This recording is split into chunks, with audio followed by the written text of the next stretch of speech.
Je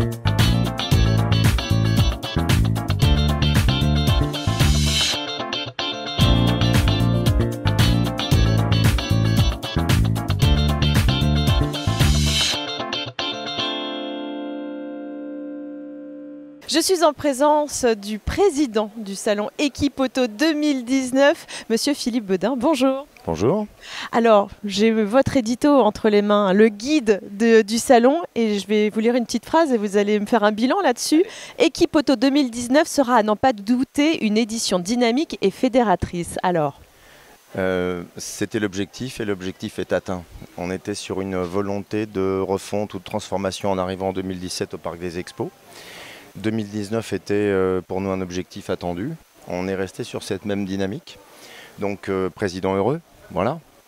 Et alors vous avez toujours ces trois casquettes avec la chemise Schaeffler et on est juste à côté de la Fièvre, donc en fait vous cumulez, mais c'est toujours un plaisir pour vous.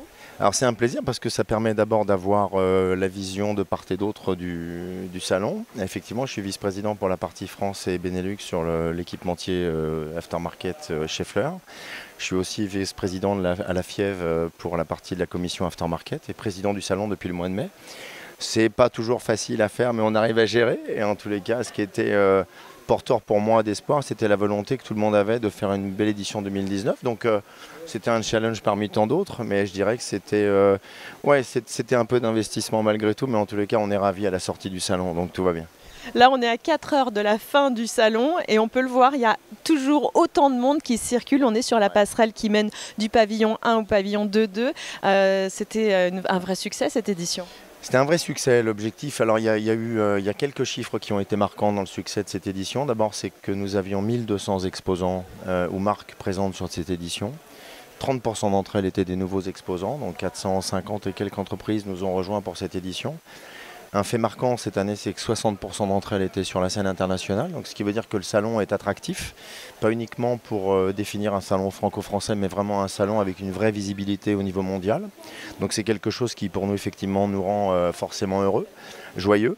L'objectif du visitorat a été sur la barre des 100 000, après laquelle nous courons depuis très longtemps.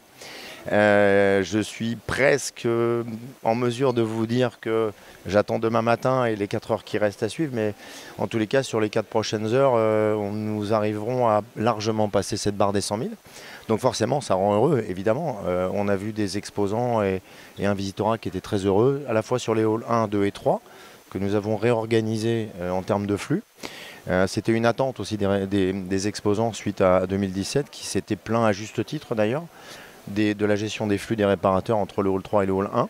Donc on a réparti les choses. Je vous avouerai que ça n'a pas forcément été facile au départ parce que les gens voyaient pas forcément d'un très bon œil de se retrouver dans le hall 3. On leur a expliqué que déplacer des aimants de visiteurs, c'était quelque chose qui était important pour nous pour faire en sorte que tout le monde puisse partager la même fête et une belle fête. Les gens nous ont suivis, c'était un challenge. Challenge réussi puisque aujourd'hui tout le monde est heureux et au travers de ce que j'ai entendu dans les allées, tout le monde avait l'air d'avoir le sourire. Donc je suis encore une fois heureux par rapport à ça. Ouais. Nous aussi, on a circulé pendant ces 5 jours sur les 3 pavillons et on a vu du monde partout. Il y avait vraiment du monde. Alors, on a aussi rencontré M. Claude Cham, le président de la Fièvre, qui nous a dit que dès demain matin, il mettait ses idées pour 2021. 2021, c'est forcément un challenge pour nous. Comme je le dis à chaque fois, à chaque édition, le salon, n'importe quel salon, dans n'importe quelle corporation, doit se remettre en question.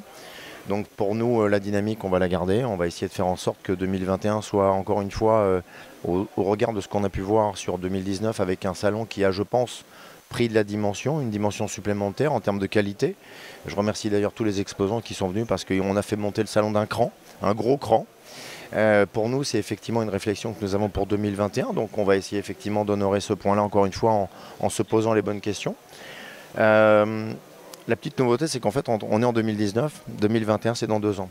Il ne faut pas s'interdire de faire un lien entre les deux. Donc 2020 sera peut-être une année dans laquelle nous essaierons de trouver une formule qui permettra à tout le monde de se retrouver encore une fois avec beaucoup de réparateurs.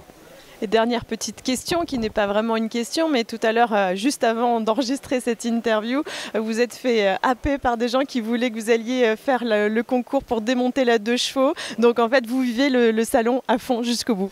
Il faut le vivre, ouais. Il faut participer. J'ai eu l'occasion d'aller voir un certain nombre d'exposants. Donc c'est vrai que là, on a fait un clin d'œil. On a parlé du futur sur ce salon. Évidemment, on parle du garage 4.0, 5, 6, 7.0, peu importe. On est par rapport aux nouvelles mobilités.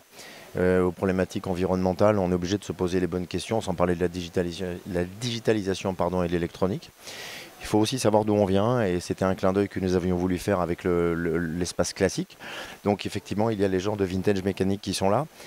Donc on va essayer d'aller relever le challenge tout à l'heure pour battre leur corps. On va pas s'arrêter là. Donc ouais, il faut le vivre, et puis il faut profiter. C'est des semaines qui sont denses, qui sont fatigantes, éprouvantes, mais qui sont intenses et pleines de joie. Donc il faut le faire en tant que tel, et rester en tous les cas, essayer de rester passionné par ce qu'on fait. Et pleine de rencontres. Merci beaucoup. Merci beaucoup. Merci à vous en tous les cas. Et donc on se retrouve en 2021 pour la prochaine édition. À bientôt.